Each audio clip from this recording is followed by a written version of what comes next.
नमस्कार दोस्तों, welcome to DS education. स्वागत है आपका मेरे यूट्यूब चैनल डीएस एजुकेशन में।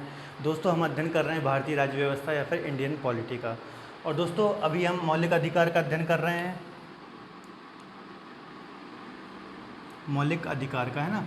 और दोस्तों, ऑलरेडी हमने 2 लेक्चर कंप्लीट कर लिए इसके, ठीक है। आर्टिकल 12 से लेकर आर्टिकल 30 तक हमने बात कर ली थी। और आज का जो दोस्तों हमारा टॉपिक है वो है आर्टिकल 32 अनुच्छेद 32, ठीक है, संवैधानिक उपचारों का अधिकार।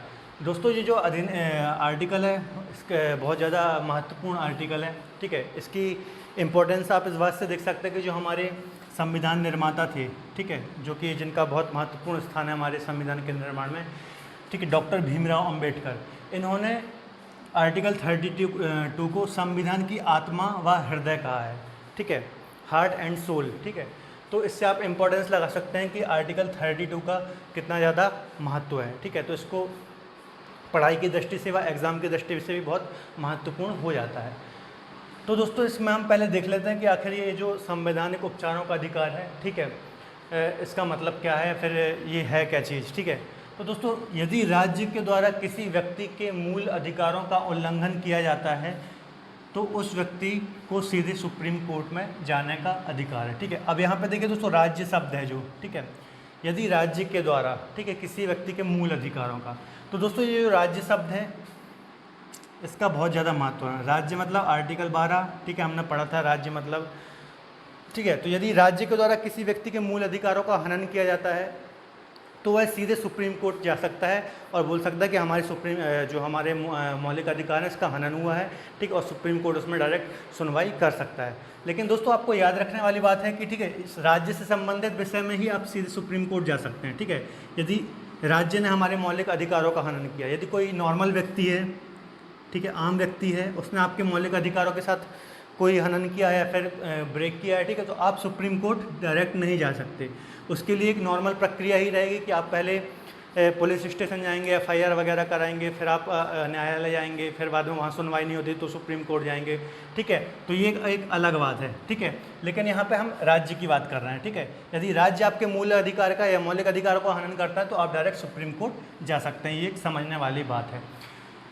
इसके बाद दोस्तों, सुप्रीम कोर्ट व्यक्ति के मूल अधिकार के लिए रिट जारी करता है, ठीक है। तो जब आप सुप्रीम कोर्ट जाते हैं अपने मौलिक अधिकारों के हनन के लिए और उनसे बोलते हैं भैया राज्य ने या फिर किसी शासकीय अधिकारी ने, किसी ने हमारे मौलिक अधिकारों का हनन किया है, ठीक है, तो आपके मौलिक अधिकारों की रक्षा के लिए सुप्रीम कोर्ट, ठीक है, रिट जारी करता है। अब ये रिट क्या होती है तो वो हम उसका अध्ययन करने वाले हैं, ठीक है। रिट 5 प्रकार की होती हैं, ठीक है, और रिट जारी करने का जो ये अधिकार है ये हमने ब्रिटेन से लिया है, ठीक है दोस्तों। तो यदि हम देखें, ठीक है, कि यदि आपके मौलिक अधिकारों का हनन हुआ है राज्य के द्वारा, ठीक है, तो सुप्रीम कोर्ट आपके मौलिक अधिकारों के लिए, ठीक है, रिट जारी करता है। अब ये रिट क्या है दोस्तों? रिट आप ऐसा समझिए कि एक प्रकार का आदेश होता है, ठीक है। सुप्रीम कोर्ट का एक प्रकार का आदेश होता है, ठीक है, और ये रिट होती हैं, टोटल 5 रिट होती हैं जो सुप्रीम कोर्ट जारी करता है। अब देखिए दोस्तों, ये जो रिट जारी करने की शक्ति है, ठीक है, रिट जारी करने की शक्ति सुप्रीम कोर्ट के पास भी है और हाई कोर्ट के पास है, ठीक है। सुप्रीम कोर्ट के पास आर्टिकल 32 के अकॉर्डिंग है, ठीक है, और हाई कोर्ट के पास आर्टिकल 226 के पास है। तो ये बात आपको याद रखनी है कि दोनों के पास, चाहे सुप्रीम कोर्ट हो चाहे हाई कोर्ट हो, दोनों के पास, ठीक है, मौलिक अधिकारों से रिलेटेड रिट जारी करने की शक्ति है। सुप्रीम कोर्ट के पास आर्टिकल 32 के अकॉर्डिंग और हाई कोर्ट के पास 226 के अकॉर्डिंग, ठीक है दोस्तों, ये बात आपको याद रखने वाली है। अब हम ये देख लेते हैं दोस्तों, जो ये 5 रिट हैं ये कौन कौन सी हैं, ठीक है। तो दोस्तों, ये 5 रिट जो सुप्रीम कोर्ट जारी करता है, ठीक है, तो पहली रिट है दोस्तों बंदी प्रत्यक्षीकरण, बंदी प्रत्यक्षीकरण, ठीक है, पहली रिट ये हो गई। इसके बाद दोस्तों दूसरी रिट जो है वो है परमादेश, परमादेश, ठीक है। इसके बाद जो दोस्तों तीसरी रिट है ये है प्रतिषेध, प्रतिषेध। इसके बाद दोस्तों चौथी जो रिट जारी करता है सुप्रीम कोर्ट उसका नाम है उत्प्रेषण, उत्प्रेषण। और जो 5वीं रिट है वो है अधिकार प्रक्षा, अधिकार प्रक्षा। तो दोस्तों ये 5 प्रकार की रिट सुप्रीम कोर्ट द्वारा जारी की जाती हैं, ठीक है, मौलिक अधिकारों के संरक्षण के लिए, ठीक है। अब बारी बारी से हम इन 5 रिटों का अध्ययन करेंगे। तो दोस्तों जो पहली हमारी रिट है, ठीक है, वो है बंदी प्रत्यक्षीकरण। और दोस्तों एक बात याद रखना, जो ये रिट जारी करने का अधिकार है ये हमने ब्रिटेन से लिया है, ठीक है।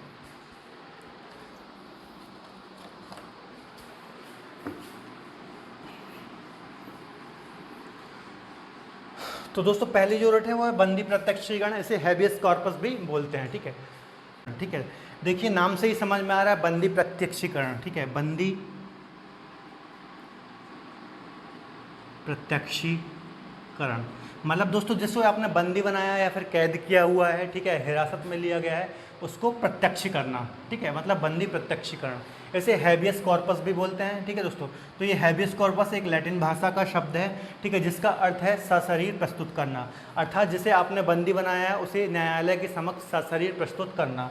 तो जब किसी व्यक्ति को गैरकानूनी तरीके से बंदी बनाया जाता है, ठीक है, गैरकानूनी तरीके से बंदी बनाया जाता है, तब सुप्रीम कोर्ट उसकी रिहाई के लिए यह रिट जारी करता है, ठीक है।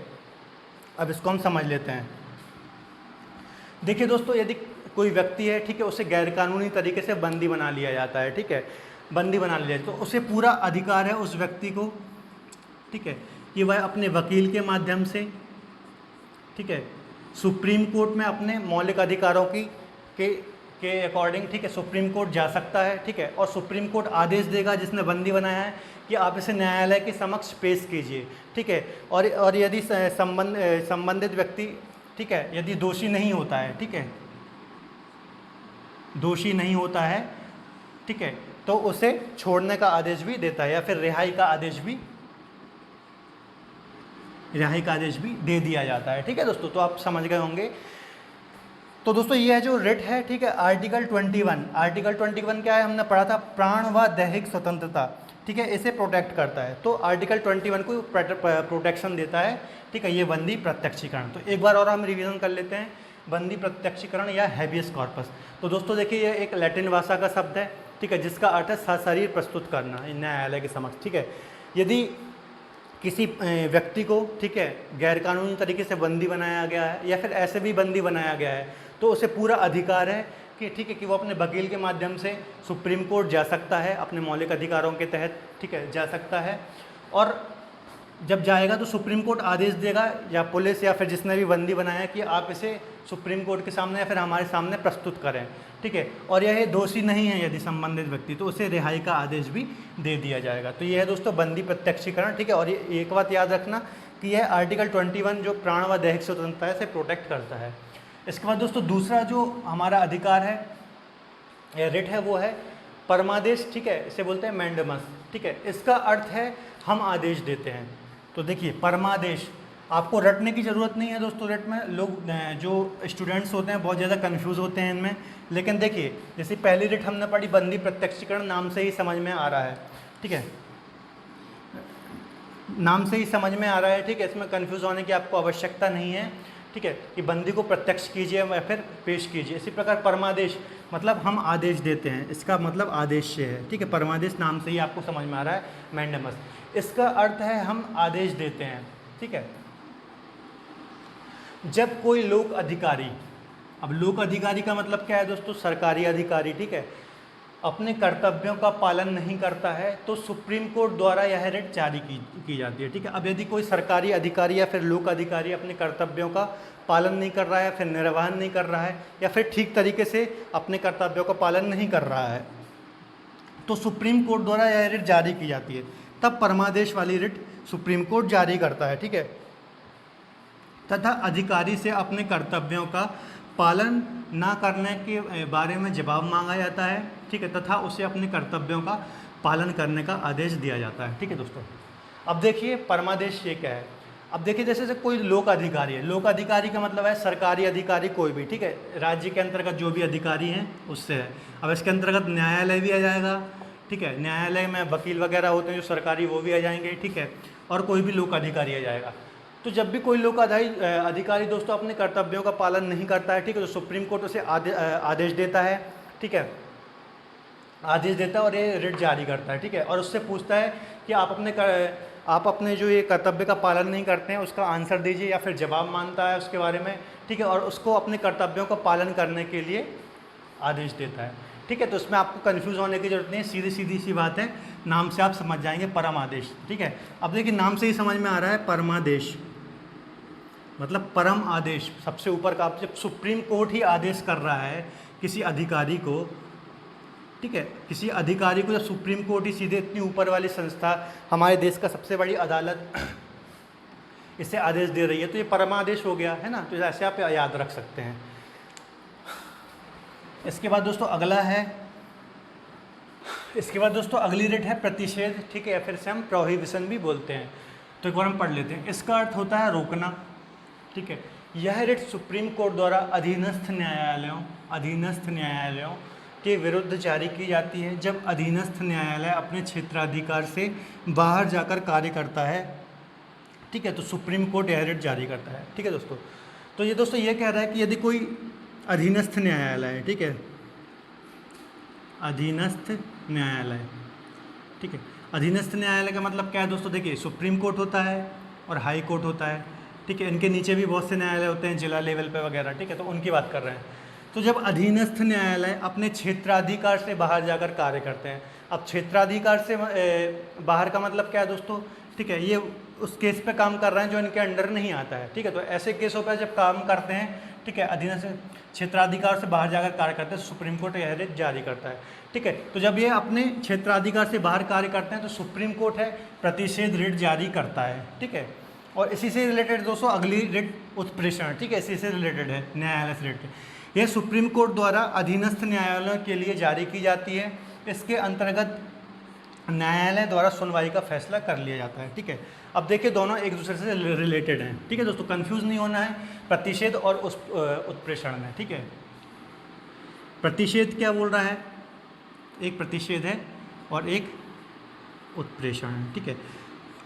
प्रतिषेध दोस्तों ये बोल रहा है ये तब जारी की जाएगी, ठीक है, जब अधीनस्थ न्यायालय अपने क्षेत्राधिकार से बाहर के जो फैसले हैं, मतलब जो सुनवाई है, ठीक है, उन्हें कर रहे हैं, मतलब केस चल रहा है, ठीक है, अभी एक फैसला नहीं आया, सिर्फ केस चल रहा है, तब सुप्रीम कोर्ट प्रतिषेध रिट जारी करेगा जब केस चल रहा है, ठीक है, न्यायालय में। और उत्प्रेषण के अंतर्गत यदि इसी केस का फैसला आ गया है, ठीक है, सुनवाई हो गई है, फैसला आ गया है, तो उत्प्रेषण रिट जारी की जाएगी, ठीक है, सुप्रीम कोर्ट द्वारा अधीनस्थ न्यायालय, फिर हाई कोर्ट द्वारा अधीनस्थ न्यायालय के ऊपर। तो आप अंतर समझ गए। एक बार हम और रिवीजन करते हैं। प्रतिषेध रिट तब जारी की जाती है, ठीक है, यह सुप्रीम कोर्ट द्वारा या फिर हाई कोर्ट द्वारा अधीनस्थ न्यायालय के ऊपर जारी की जाती है जब अधीनस्थ न्यायालय अपने क्षेत्राधिकार से बाहर के मामलों पर सुनवाई करते हैं, ठीक है, तो प्रतिषेध रिट जारी की जाती है। और जब उन्हीं सुनवाई का यदि फैसला आ गया, ठीक है, उन पर फैसला सुना दिया, तो उत्प्रेषण रिट जारी की जाएगी। तो आप अंतर समझ गए होंगे, इसमें आपको कंफ्यूज नहीं होना है, ठीक है, थोड़ा सा अंतर है। अगला है अधिकार प्रक्षा, ठीक है, अधिकार प्रक्षा। तो दोस्तों इसके अंतर्गत जो पांचवी रिट है, यदि कोई व्यक्ति ऐसे लोक पद पर, ठीक है, लोक पद मतलब सरकारी पद पर, सरकारी ओहदे पर, ठीक है, सर, लोक पद को धारण करता है, ठीक है, तो उसे उस पद को धारण करने का अधिकार नहीं है। यदि उसे उस पद को धारण करने का अधिकार नहीं है तब सुप्रीम कोर्ट यह रिट जारी करता है, ठीक है, और जांच करता है तथा अवैध होने पर निष्कासित कर दिया जाता है, ठीक है दोस्तों। अब यदि कोई ऐसा अधिकारी है, लोक अधिकारी है,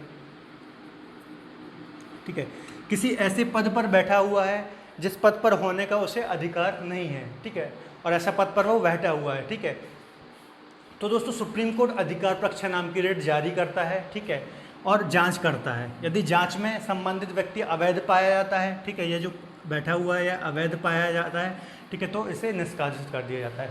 इसे दोस्तों हम ऐसा समझ सकते हैं, कोई मान लीजिए नीचे रैंक का आदमी है, ठीक है, कोई छोटी पोस्ट का आदमी है और वह बड़ी पोस्ट पर बैठा हुआ है, ठीक है, ठीक है, तो इस कंडीशन में यह जो रिट है सुप्रीम कोर्ट द्वारा जारी की जा सकती है। तो उसमें कुछ उतना समझने वाली बात नहीं है, ठीक है दोस्तों। तो एक बार दोस्तों हम रिवीजन करेंगे, ठीक है, पांचों रिटों का। पहली रिट थी दोस्तों बंदी प्रत्यक्षीकरण, बंदी प्रत्यक्षीकरण। दोस्तों इसका अर्थ होता है सशरीर पेश करना, ठीक है, न्यायालय के समक्ष। तो दोस्तों यदि किसी व्यक्ति को, ठीक है, अवैध रूप से गिरफ्तार किया जाता है या फिर बंदी बनाया जाता है, ठीक है, तो वह न्यायालय जा सकता है इस रिट के अंतर्गत। ठीक है, तो न्यायालय आदेश देगा कि संबंधित व्यक्ति को पेश किया जाए। ठीक है, और यदि ये दोषी नहीं है तो इसे रिहा कर दिया जाएगा। ये हो गई बंदी प्रत्यक्षीकरण। ठीक है, इसके बाद दोस्तों सेकेंड रिट थी हमारी परमादेश। देखिए इसमें बहुत कन्फ्यूज़न होता है, कन्फ्यूज़न होने वाली कोई बात नहीं, नाम से ही समझ में आ रहा है। बंदी प्रत्यक्षीकरण परमादेश में भी समझ में आ रहा है। परमादेश मतलब सुप्रीम कोर्ट आदेश दे रही है लोक अधिकारियों को। ठीक है, यदि किसी लोक अधिकारी के द्वारा अपने कर्तव्यों का पालन नहीं किया जा रहा है, ठीक है, तो सुप्रीम कोर्ट इसके अंतर्गत उसको आदेश देता है। पहली बात तो जवाब मांगता है कि आप क्यों अपने कर्तव्य का पालन नहीं कर रहे हैं, और यदि नहीं कर रहे हैं तो अपने कर्तव्य का पालन करें, यह आदेश देता है परमादेश के अंतर्गत। ठीक है दोस्तों, इसके बाद दोस्तों तीसरी रिट पढ़ी हमने प्रतिषेध और उत्प्रेषण। अब ये देखिए, ये आप साथ में याद कर लीजिए। प्रतिषेध में जो है सुप्रीम कोर्ट अधीनस्थ न्यायालय को जो वो कार्यवाही कर रहे हैं, ठीक है, जो उनके क्षेत्राधिकार में मामले नहीं आते। ठीक है, तो प्रतिषेध के अंतर्गत तब रिट जारी करती है जब वो कार्यवाही चल रही है या फिर सुनवाई चल रही है। ठीक है, सुनवाई चल रही है अधीनस्थ न्यायालय में, तब जारी करते हैं प्रतिषेध। और इस सुनवाई का यदि फैसला आ जाता है, ठीक है, फैसला आ जाता है तो जारी होती है उत्प्रेषण। तो ये जो दोनों रिट हैं ये न्यायालय से रिलेटेड हैं। ठीक है, न्यायालय, तो आप ऐसे याद कर लीजिए कि जो प्रतिषेध है और उत्प्रेषण है वो न्यायालय से रिलेटेड है। इसके अलावा जो परमादेश, ठीक है, परमादेश और अधिकार प्रक्षा, ये दो रिट हैं, ये अधिकारियों से रिलेटेड है। ठीक है, और पहली तो है हैबियस कॉर्पस, वो आपको पता होगा। ठीक है, वो तो नाम से ही आपको समझ में आ रहा है। तो दोस्तों ये भी आपको समझ में आ गया। इसके बाद अधिकार प्रक्षा में भी कुछ नहीं है। यदि कोई व्यक्ति अपने ऐसे लोक पद को धारण करता है जिसे उस पद पर धारण करने का अधिकार नहीं है, ठीक है, तो सुप्रीम कोर्ट जांच करता है। यदि जांच में वह दोषी पाया जाता है, अवैध पाया जाता है, तो उसे निष्कासित कर दिया जाता है। तो दोस्तों ये 5 रिट समझ में आ गई होंगी आपको। ठीक है, और यदि आपको कोई डाउट होता है तो आप मुझसे कमेंट बॉक्स पे जुड़ सकते हैं और कमेंट बॉक्स में अपना डाउट क्लियर कर सकते हैं। तो दोस्तों हमसे जुड़े रहने के लिए आप हमारे चैनल को सब्सक्राइब कर लीजिए।